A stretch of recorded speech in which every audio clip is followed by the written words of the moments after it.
During the night of July 15th to the 16th, Turkey faced a coup attempt. Who is responsible for it? Why did it fail? What was the geopolitical motivation behind this dramatic event? We will try to find out in our investigation. Мы попытаемся разобраться в нашем фильме «Расследование».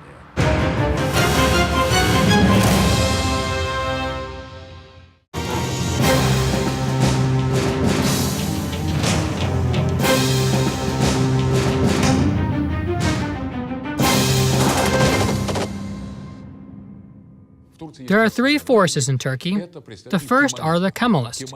The Kemalists are first and foremost military men, but also some intellectuals and cultural activists who make up an informal party.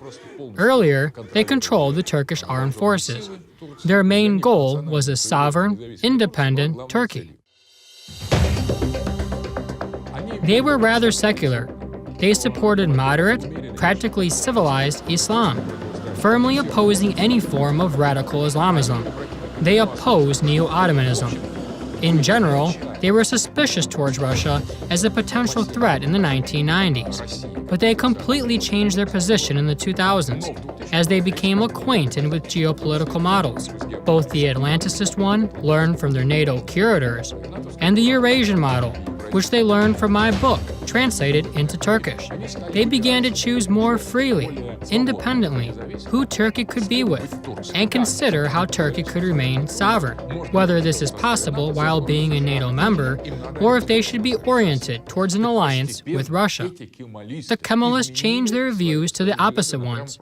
In the early 2000s, Kemalists reached a consensus on the common point of no longer viewing Russia as an enemy, no longer the Soviet state aiming to impose its ideology, nor the Tsarist colonial empire. They saw Russia and Turkey both as regional forces interested in protecting territorial integrity and strengthening sovereignty. Back in 2005, I talked with the former head of the National Security Council of Turkey, General Tuncer Kilinci, as well as General Veli Küçük, who represented this Kemalist military orientation. These are very important figures, and they told me to pay attention to a possible withdrawal by Turkey from NATO and rapprochement with Russia in the framework of a Eurasian military strategic partnership, as well as with China and Iran in order to create a multipolar world, in which they saw Turkey as one pole opposing American hegemony. These are the Kemalists. The second force includes pro-American NATO structures. Fethullah Gulen sect is one of these structures.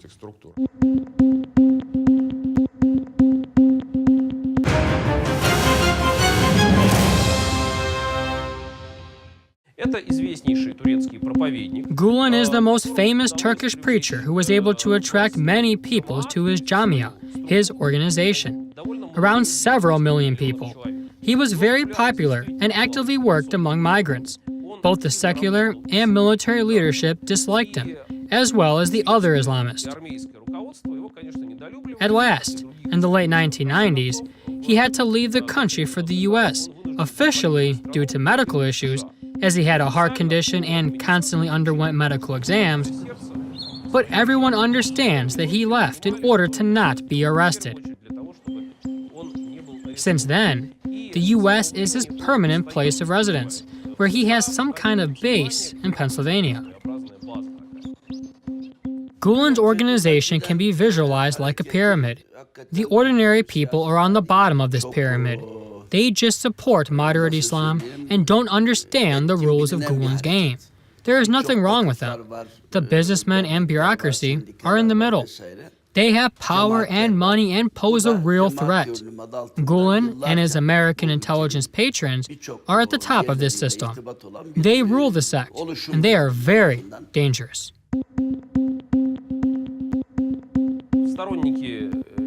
Fethullah Gulen supporters, the so-called Hizmet movement, successfully arranged a PR campaign abroad for the new, democratic Islamic Turkey. They managed to open more than 1,500 schools in more than 80 countries. Moreover, Gulen owned the most famous Turkish newspaper, Zaman. But Hizmet never really interfered in politics.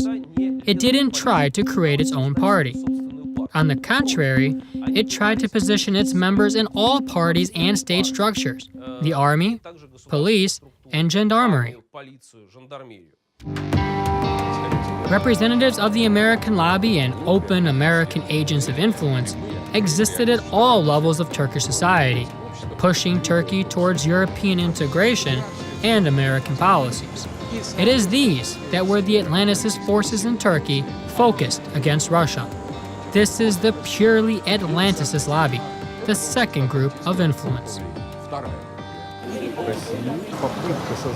Gulen's network tried to create a branch in Russia 7 to 8, even 10 years ago. It was very active. Gulen has tried very hard to attract their intellectuals, especially political scientists and scholars.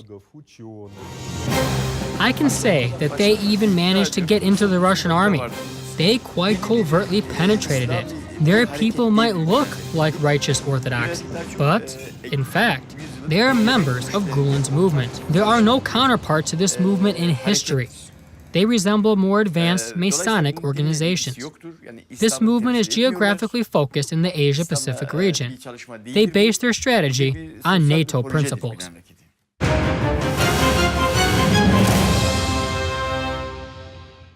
In 2005, Erdogan took a step in the direction of Atlanticism, and thus began the Ergenekon affair. Kemalists were accused of preparing a plot to overthrow Erdogan. American strategists stood behind this Ergenekon process and fabricated the case. Thousands of Kemalists in the military were sent to prison under alleged pretext. Many of them were imprisoned for life for a plot which they did not plan. The most formidable role in this process was played by Fethullah Gulen and his Hizmet movement. Since they owned significant media structures, they could demonize the army and secular forces. They accused them of organizing a military coup and the assassination of political leaders. By the end, the Ergenekon case had sent to jail former and serving military persons, famous professors, journalists, and authors. Of course, many secular people in Turkey lived in fear of being arrested. Many saw in this not only the hand of then Prime Minister Erdogan, but also the Hizmet movement, whose media resources covered events according to a strict line. The operations carried out by the Gulenists were based on lies, fraudulent evidence, and false signatures. All the information involved in Ergenekon was falsified. An investigation of the incident lasted 5 years before the lie became publicly exposed. But there was no need for evidence, since the judges, prosecutors, and investigators were all Fethullah Gulen's agents. Just before the Ergenekon case, America discovered our ties to this fake Kemalist plot. Brzezinski published a document entitled Dugin's Networks in Turkey. Of course, this was an exaggeration. I had no such network. This was mere discussion at the level of intellectuals with individual high-ranking representatives of the Turkish government. These were only consultations of a theorist, philosopher, Eurasianist ideologist, nothing more. However, even such small and local contacts between Russian Eurasianists and Kemalists in Turkish political circles aroused a tense, very negative, very violent reaction on the part of the Americans. Once I visited Ankara at the same time that Putin did. It was his first visit there. As I've been told, the American ambassador invited Turkish media, especially TV channels, to a meeting and urged them not to include my comments in the coverage of the event. So they heard the name Dugin for the very first time and said, "Dugin? All right, we won't." The only channel that wasn't present was Sky Turk, since its head had fallen ill and didn't come to the meeting with the American ambassador.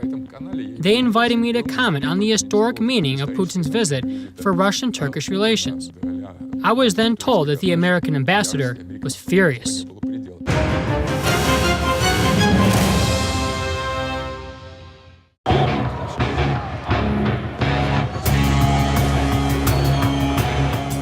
The first conflict between the two powerful leaders broke out in 2013, following the notorious events in Gezi Park. Youth, mostly left and left liberal, protested against the government's decision to destroy a small park in the center of the European part of Istanbul, Gezi Park. So that a Russian audience understands, this was similar to what happened with the Himsky Forest protest. Left anarchist youth gathered, set up a camp, and protested against deforestation and against the evil authoritarian regime in Turkey. Characteristically, Fethullah Gulen issued several statements in support of these protests.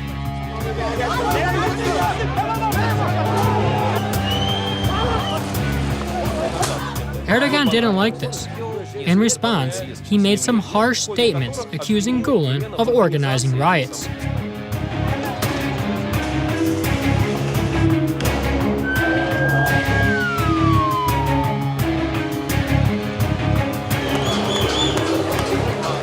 Thus, the situation worsened. Erdogan attempted to bring main media resources out from under Hizmet's influence. Several journalists were imprisoned. In response, Gulen supporters began the so-called Big Bribe operation, in which police officers loyal to the Hizmet movement arrested several important officials. A classic political scandal began.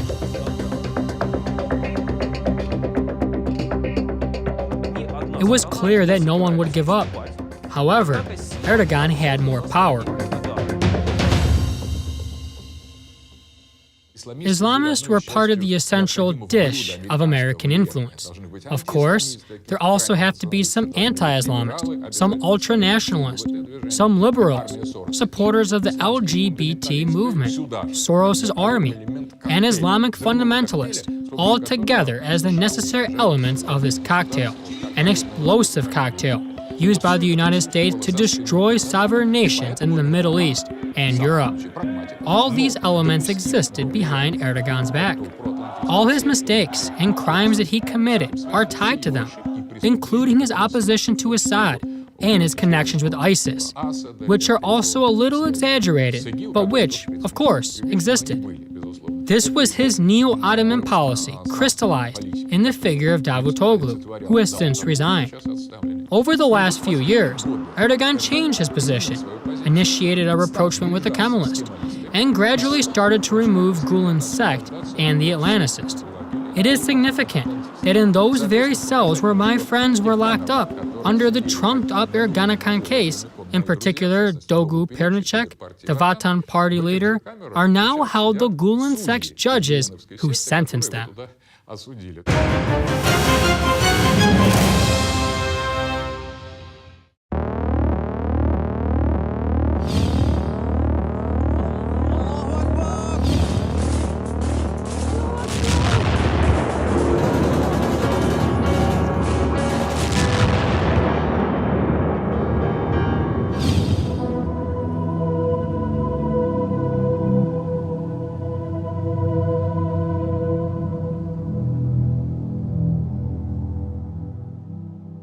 The incident with the plane was both a tragedy and a heroic event, since our pilot died for Great Russia, for our national interest, which we are defending and fighting against our existential enemy. Against the Islamic State, the terrorist pseudo-international. However, before the plane was shot down, a very important event happened. Very few know of it beyond those among a narrow circle of insiders.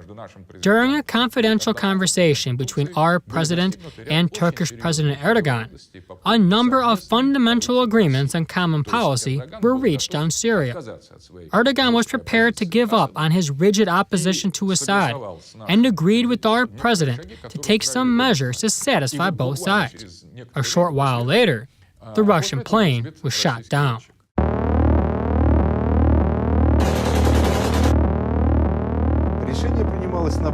The decision to shoot down the plane was taken on the military base, not at the presidential level, but at the base. I'm sure that they, together with the Americans, decided to shoot it down and had been preparing for it. They did it, and then justified their actions. Mr. President, you ordered us. It crossed the border, so we shot it down.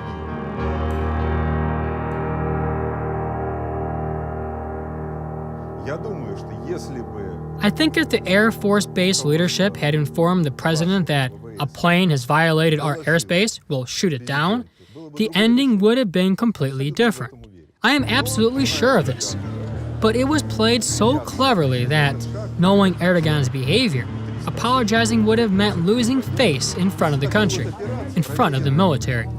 Thus, due to this operation, a very delicate operation with the involvement of external forces, American ones, great tension emerged.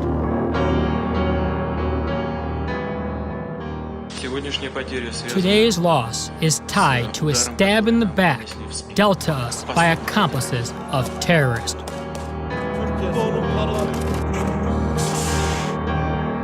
If there is a party that needs to apologize, it is not us.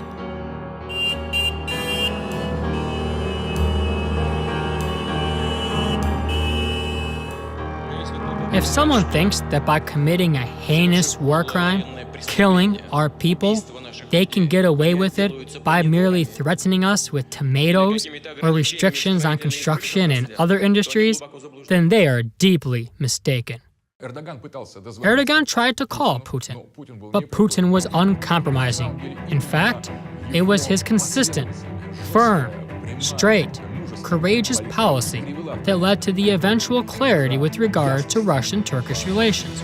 He got what was wanted and demonstrated the power of Russia. And he demonstrated our independence and autonomy in foreign policy. Thus, despite this bitter lesson, he was perceived very well in Ankara. Putin showed what true sovereignty is. By not hesitating between one country and another, and by following our own line, he considerably impressed the Kemalists, who want the same independence, freedom, and sovereignty for Turkey.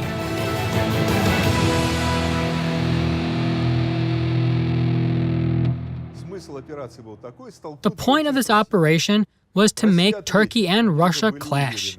They were sure that Russia would respond. They would attack a base or something else, or even start a small war. This is what those forces trying to stop Russia need. But we beat those who planned this operation. We beat them all, both Turkey and them. We found an adequate response, and they threw their hands up. Many emotional people said, yes, we should hit them. We should. And we did, but in a different way. A war did not break out.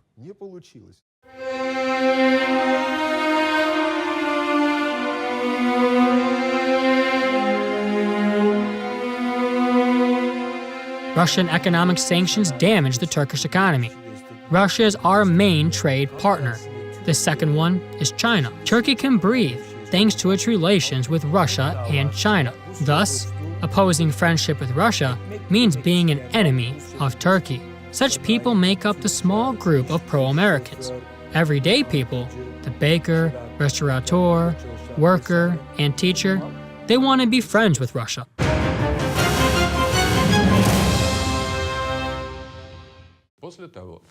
Soon after our plane was shot down, just a couple of weeks later, a group of Kemalists from the Vatan Party, who had recently been released from prison, including the former head of military intelligence, General Ismail Haki Pekin, and Admiral Sonir Polat, came to Moscow on a confidential visit, where they took part in private events, including one at the Russian Institute for Strategic Studies. They gave an interview to the Tsarograd channel. Konstantin Malafeyev, the founder of Katehan think tank and the head of its supervisory board, met with them. The delegation arrived in Moscow at the invitation of Katehan think tank when Russian-Turkish relations were the most aggravated. It was very important because these people are supporters of the Eurasian path, of Turkish rapprochement with Russia in their own way. I say in their own way because they suffered for their views. Despite the fact that they suffered, they called upon us to cooperate with Erdogan. This was a surprise for us. First of all three of these high-ranking officers had been imprisoned during the Ergenekon case. Despite this, at the meetings with experts and specialists in Moscow, at meetings with our members and with other interested people to explain the situation in Turkey, they said that any military coup attempt now would be American. Therefore, whatever is said about any participation by Russia would be a provocation. And all such reports would be just a fiction, a smokescreen to cover a truly pro-American coup. They told us that Gulen's network in Turkey is very wide, and that Erdogan cannot act without taking into account the Gulenists, even though their leader is in the United States. In particular, law enforcement agencies and the judicial system are completely under the Gulenist due to the division between Erdogan and Gulen. Therefore, it is very difficult to make decisions correctly in such a situation, when in fact the authority of law enforcement and the judicial system have been seized by sect members. I think this visit was useful, a kind of turning point. After that, it became clear that in the event that Erdogan apologizes, we would have to reach an agreement with him.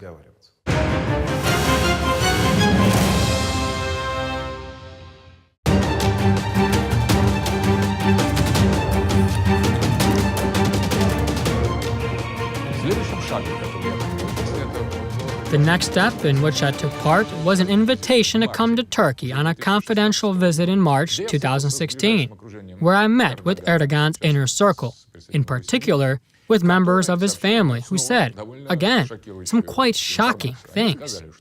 They said that Erdogan didn't know about the aircraft takedown, that there is a Gulenist plot against Erdogan in Turkish society, aiming to completely embroil him with Russia, and that Erdogan himself is looking for a way to restore relations with Russia, but was perplexed by the rather harsh policy of our president.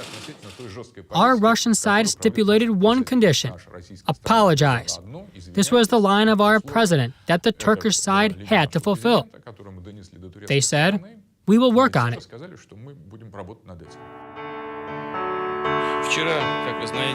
Yesterday, as you know, Ankara apologized for downing the Russian bomber. In my letter to Mr. Putin, I expressed my regret for the incident and recalled the possibility of cooperating in the Middle East. I believe that our relations with Russia will normalize quickly by leaving behind this current situation, which is in neither of our interest. Erdogan dismissed the main architect of Turkish Middle Eastern policy, Ahmet Davutoglu, from the post of Prime Minister and appointed Binali Yildirim, a close friend and companion, and then completely changed his foreign policy rhetoric and his attitude towards Iran and Russia. Erdogan apologized to Russia. Relations between our countries improved rapidly, and there is reason to believe that economic relations can once again reach their previous, highest level from 2011 through 2012, when trade turnover reached $32 billion. I hereby ask the Russian government to begin the process of normalizing trade and economic relations with Turkey in full. Only the wisdom, persistence, and consistency that President Putin displayed towards Turkey gave us the opportunity to hear an apology from the Turkish leader and witness this turn towards Russia. Russia showed that it is strong. Russia demonstrated that a downed aircraft is an act of war, which means that all relations between two countries would be put at stake over the downed plane. Thus, on the one hand, there was a strong Russia. For Erdogan, Russia stepped up to the plate and matched its words with deeds. Erdogan has interacted with the president more than once, and he knows that the president keeps his word. On the other hand, there were the Americans, who constantly cheated Erdogan.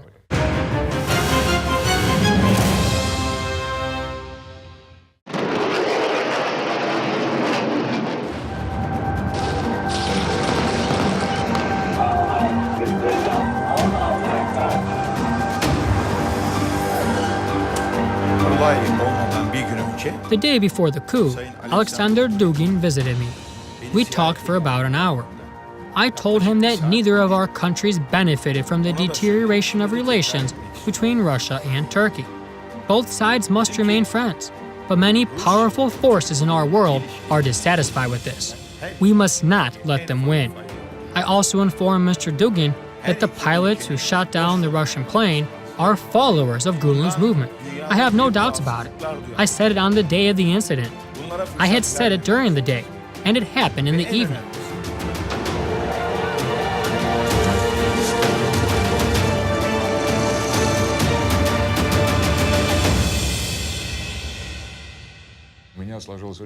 I had gathered a clear understanding of the state of Turkey and Turkish politics literally several hours before the coup began.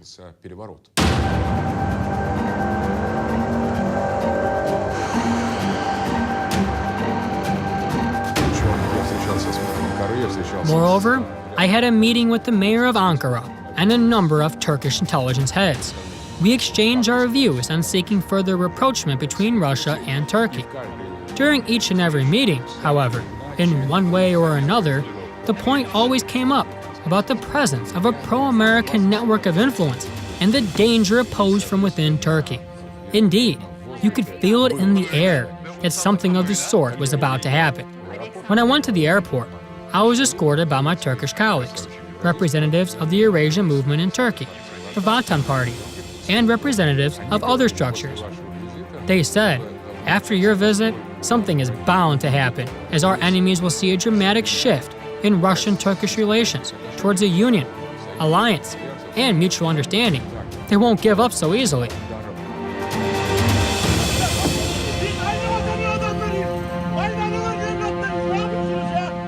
The coup was, of course, planned and reached the very top echelons.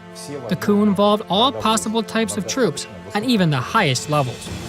Saying that this coup was prepared a month after Erdogan had apologized is too naive, even senseless. This coup was prepared many years ago. It was planned by an American agent network entrenched within the Turkish armed forces, and it exposed itself.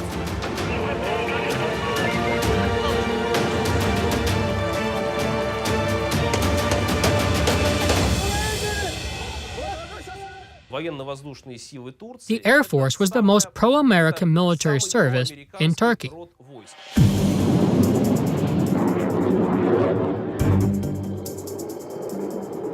All vehicles were supplied by the USA. All military training for Turkish pilots and officers was organized by the USA. Many American servicemen are deployed at the main Incirlik Air Base. The Air Force became a kind of proxy for Washington among the other branches of the Turkish armed forces. It was the Air Force that launched the coup.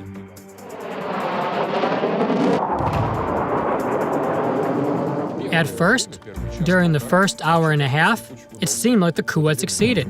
At this time, I was hopelessly waiting for my flight to Moscow. Having met with all the forces against whom the putsch was directed, I felt extremely uncomfortable during those few hours of flight delays, expecting the putschists that had surrounded the airport with tanks to break in at any moment.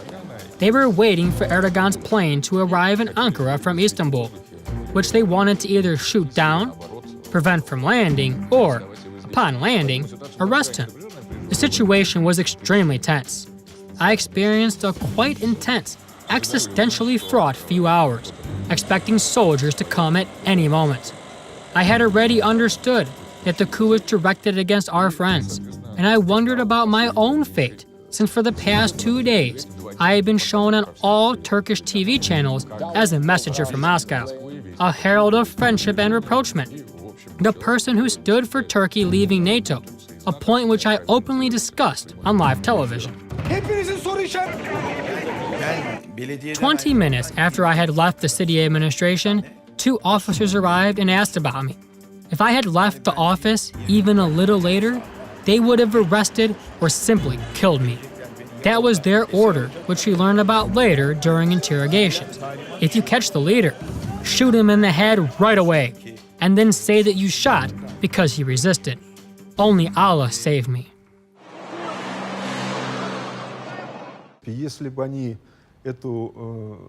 If they had conducted this operation according to plan and murdered the Turkish leader, it is likely, even very likely, that the putsch would have succeeded. but they didn't manage to kill him. I'm waiting for all of our people on the streets and squares. I believe that this coup will not succeed. The instigators of the coup will suffer severe punishment and will pay dearly for it.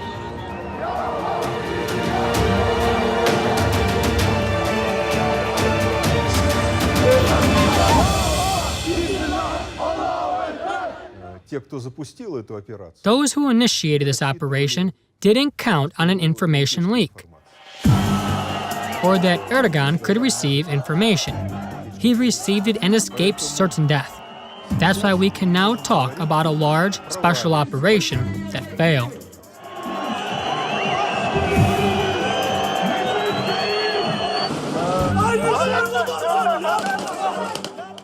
The coup attempt was aimed not only against the state, government, and parliament, but against the Turkish military forces.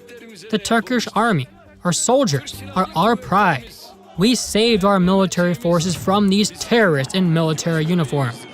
Those who took part in this plot and coup attempt will be held responsible for their actions before the country, the security forces, and the judicial system.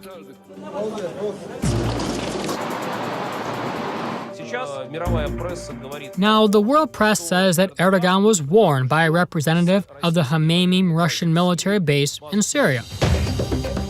Thus, it turns out that Russia saved Turkish democracy, saved the Turkish president from certain death, and saved Turkey from being turned into a U.S. colony. I believe that this coup will significantly strengthen relations between Russia and Turkey now that the Turkish government has made quite a few unambiguous statements indicating that it sees the coup's roots in Washington. Ankara has officially accused Gulen of organizing the coup, and now I think that all Hizmet movement supporters will have only one escape: fleeing abroad. As long as Gulen receives support from the West, his movement won't be defeated. If Erdogan and his circle don't have enough political will, the Gulenists will come back even stronger. Drastic measures must be taken now.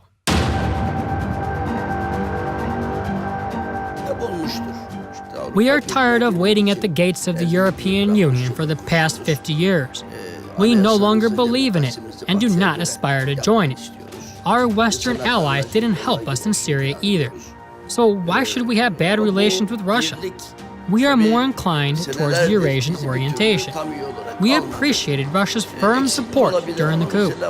The reaction of the West was very evasive. After all, Erdogan did not receive any support from them at the decisive moment.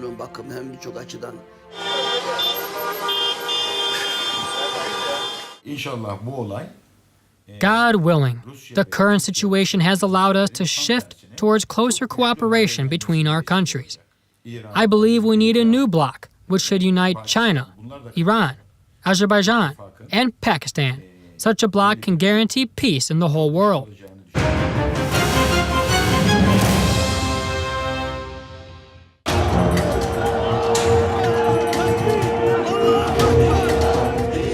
The Americans messed up in Turkey.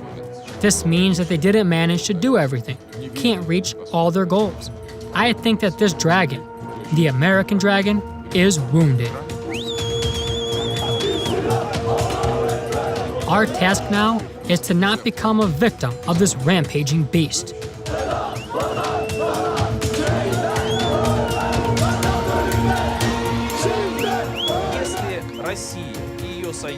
If Russia and its allies, first and foremost China and Iran, for example, decided to create a real alternative to NATO, a real organization with the prospects of global development and influence on world events, then it will be possible to think about the possibility of Turkey leaving NATO and joining the new organization.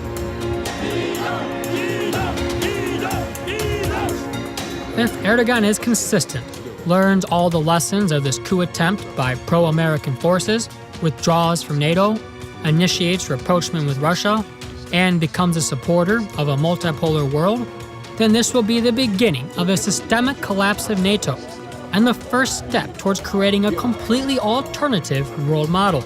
Moreover, in autumn, we await news from the Trump story. as America itself might turn from being the source of evil, coups, conspiracies, and global hegemony into an ordinary, normal, regional country that can be respected, considered, and agreed with.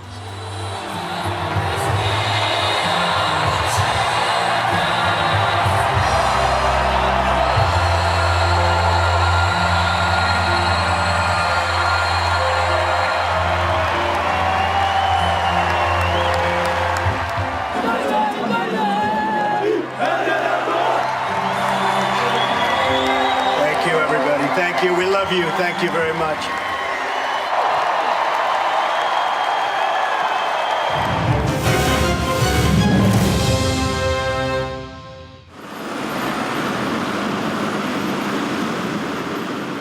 Государственный переворот в Турции не состоялся.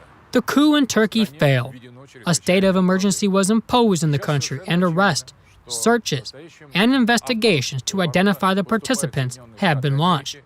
Now it is obvious that the author of this coup was the U.S. and its Central Intelligence Agency.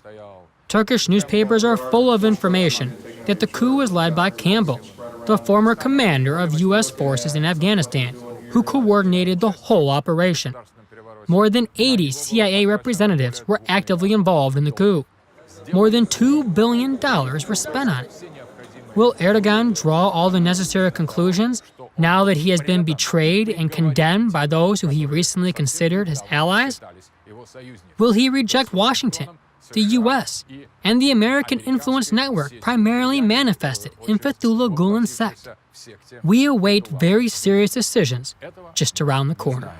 Мы стоим на пороге очень серьезных решений.